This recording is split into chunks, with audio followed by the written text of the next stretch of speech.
Tick tock. We continue to count down to the draft, Mazz. So I thought, Ann Murray, we do a mock draft Tuesday. Oh. And give our thoughts. And not just an NFL mock draft Tuesday. I sort of hinted at this yesterday. Why don't, for the first time, we start to do some NHL mock drafts? Okay, good. I'm in. Because the Bruins are right. They're both drafting fourth right now, right? Yep. Yes. Okay, so I spent some time poking around today on the interwebs. I'll tell you, not as easy or as sexy, the draft talk in Canada. Oh. Did you hear some of the cuts? No, but I'm eager to. But I'm just saying in general, in hockey, it's like, you might know the top one or two names if it's a good draft. And the commentary is coming from Bob and Tom McKenzie. What were their names? Doug and Bob McKenzie. Doug and Bob. Okay, well, anyway. Exactly. That'll be later in the program. We'll start with this. Orlovsky says it's Campbell there. So, the way to look at this is, Mazz, do you draft offense for Drake May even if that player is a much lesser player than a defensive player that could be there on the board? No, you don't. I mean, I wouldn't, but I will say that they have a glaring need at that position, so that one is a little tougher. Look again, how many years But that's it in a nutshell, Mazz. Are you going to take a lesser player just because he plays tackle and you need one versus a much better player at a different position? Okay, so now you got to tell me who the player is. But all the guys that are on the board, the Ty Warren kid, the tight end, the running back, Genty, the defensive lineman, Mason Graham, all the guys, I'm telling you the guys we're talking about. Okay, so Abdul Carter's out. We're saying that Carter's out. Let's say Abdul Carter's on the board. Okay, I would take Abdul Carter. Say Mason Graham's on the board. Much tougher. I would take Campbell. I would. And I've gone back and forth on this one. I acknowledge that. It's a hard call. Travis Hunter's on the board. Yeah, Travis Hunter. You take Hunter. Campbell. Boo. I've changed my mind on Hunter. They've got a corner. They don't have a need there. And they just went out and got Stephon Diggs. And He's I'm not not even just a corner. He's a wide receiver, too. Okay, I'm not sure. Again, he needs work at wide receiver, Murray. And so I acknowledge the kid's talent. I'm not telling you I don't believe in his talent. He's a talented kid. There's a lot to like about the player. I'm just telling you that they have so many freaking needs. I don't think you can necessarily pass one up. You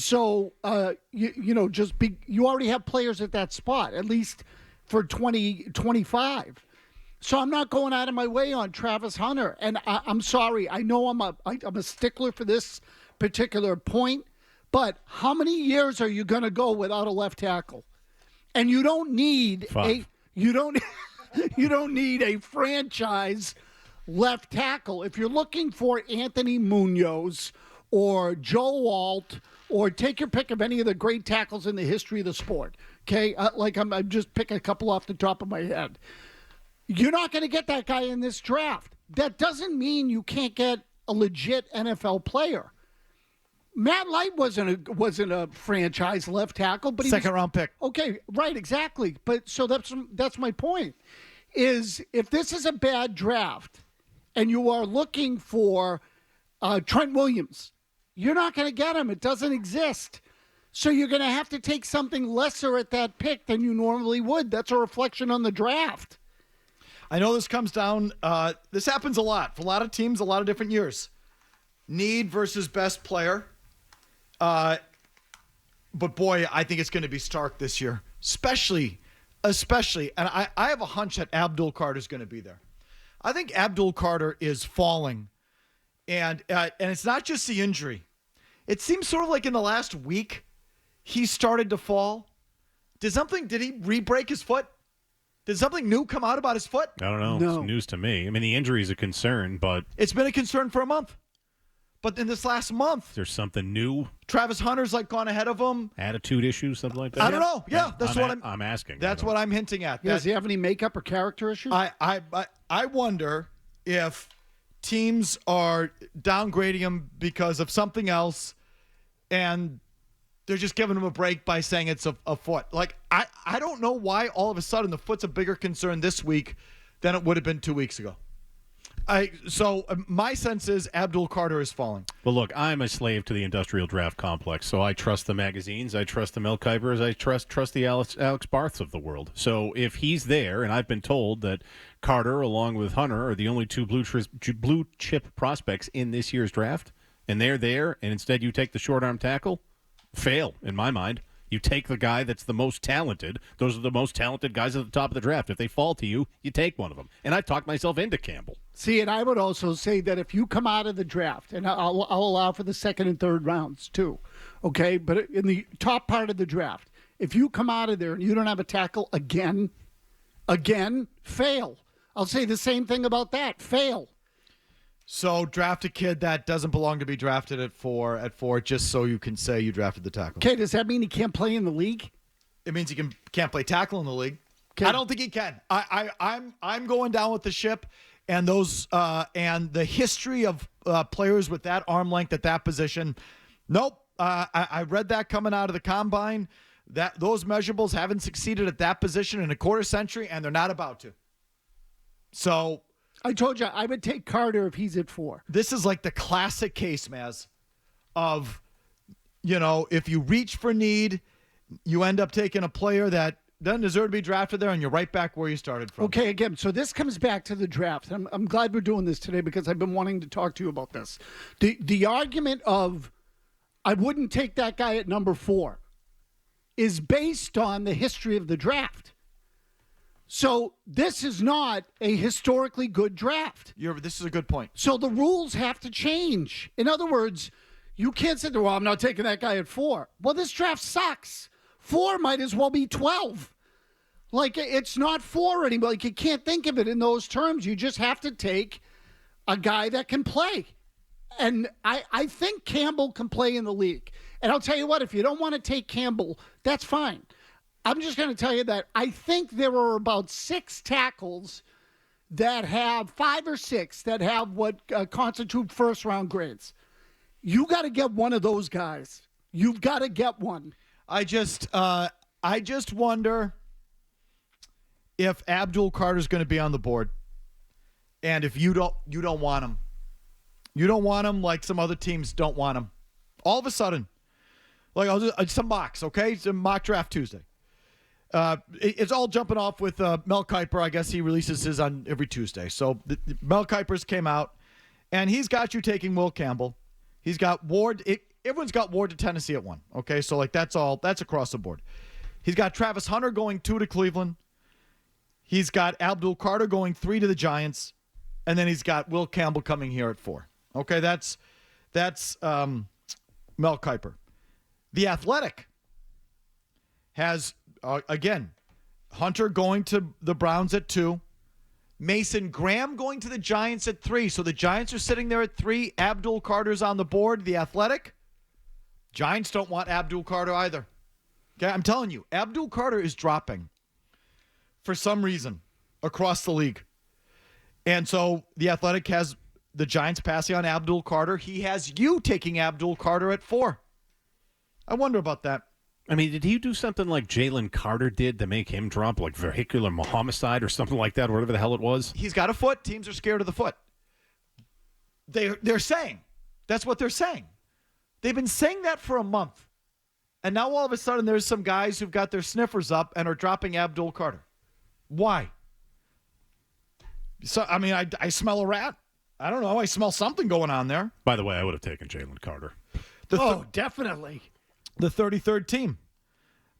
Travis Hunter 2 to Cleveland. Giants at 3. Now have a chance to draft Abdul Carter, the 33rd team. This is Mike Tannenbaum. This is, those guys. They have the Giants taking Ahmad Membu, the offensive lineman from Missouri. They have the Giants passing on Abdul Carter. Another team has the Giants passing on another mock has the Giants passing on Abdul Carter. And Membu's a right tackle, right? That's what he's supposed to be. Okay. So now they got the Giants passing on Carter too. PFF, okay, has the Bears trading up 2 for Abdul Carter. So they've got still Abdul Carter at the top of the board. Bears trade up for him. Giants take Travis Hunter 3. You take Will Campbell 4. That's PFF. NFL.com. Here we go again. Tennessee, Ward at 1, obviously. Travis Hunter, 2 to Cleveland. This is becoming like a consensus. People love Cleveland and Travis Hunter. Giants at 3, Shedeur Sanders, and not Abdul Carter. So maybe the Giants have just put it out there that we're out on Abdul Carter, because how many have I just read? Like 5. And the Giants have passed on him every time. Okay, so Could be. maybe it's a Giants thing. Maybe, but I mean, I feel like this happens every year where top 10 picks are subject to the rumor mill and the whisper campaign. True. Line campaign. Yeah. Is someone peed in the pool for Abdul Carter? Perhaps. That foot's really bad. That foot's bad. And I'm here for it.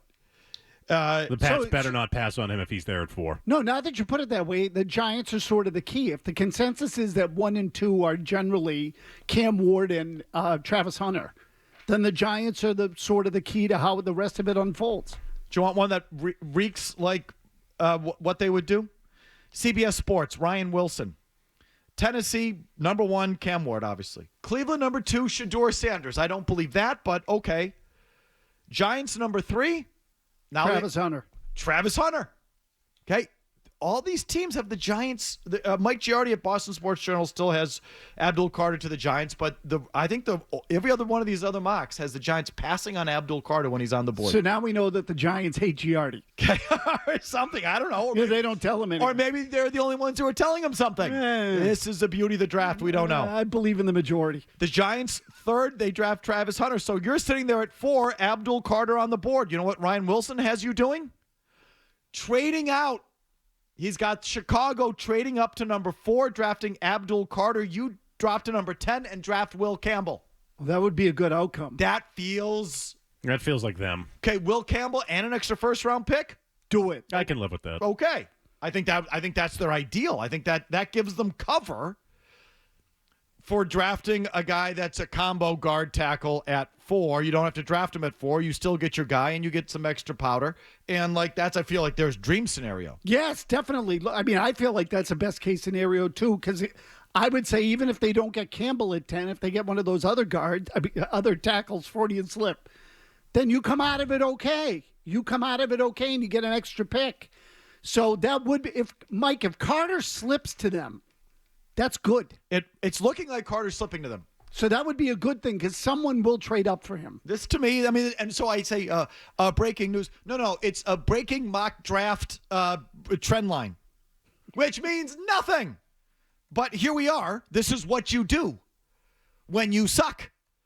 You do this thing. And so we're doing it. But it's sort of, as I sort of parsed around and went after and looked at all these mocks, that's what 7 or 8 mock drafts.